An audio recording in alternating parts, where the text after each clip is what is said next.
Les gens, se réclamant du Coran, en général, disent l'histoire du diable qui entre dans le serpent et en fait une lyre pour séduire dans le jardin est une fable.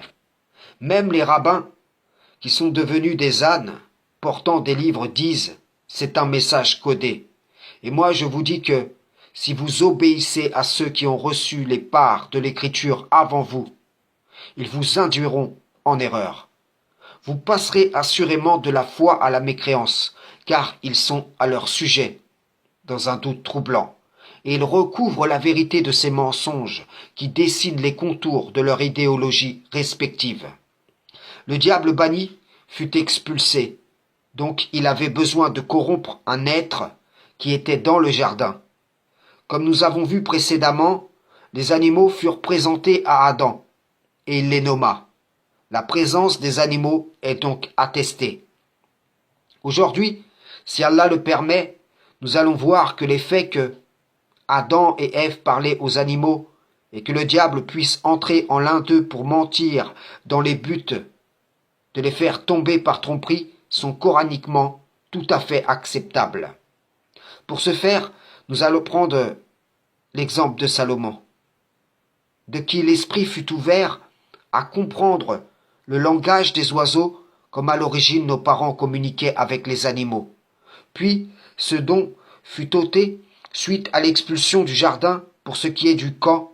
Nul ne saurait le dire exactement. Ce qui importe ici, c'est qu'au temps de Salomon, il fut fait un don à celui-ci, et le Coran nous rappelle un dialogue qu'il eut avec la huppe. Dans ce dialogue, il y a cette parole que Salomon adresse à la huppe. Sourate 27, verset 27. Salomon dit, nous allons voir si tu as dit la vérité ou si tu as menti. Pourquoi Salomon soulève la possibilité que la huppe puisse lui mentir? Eh bien, je vous le dis, car Salomon croyait en ce récit de la Genèse que beaucoup de gens de l'Écriture nient. Salomon, étant roi d'Israël, avait le devoir d'étudier la Torah chaque jour de sa vie. Au passage, l'expression du milieu de tes frères en Deutéronome 17 verset 16, suivie de la mention tu ne pourras pas prendre un étranger pour roi, atteste que le prophète que l'Éternel suscitera du milieu des Israélites en Deutéronome 18 verset 15 ne désigne pas un prophète ismaélite, comme beaucoup veulent le faire croire. C'est plutôt une annonce générale ayant trait au prophète à venir après Moïse.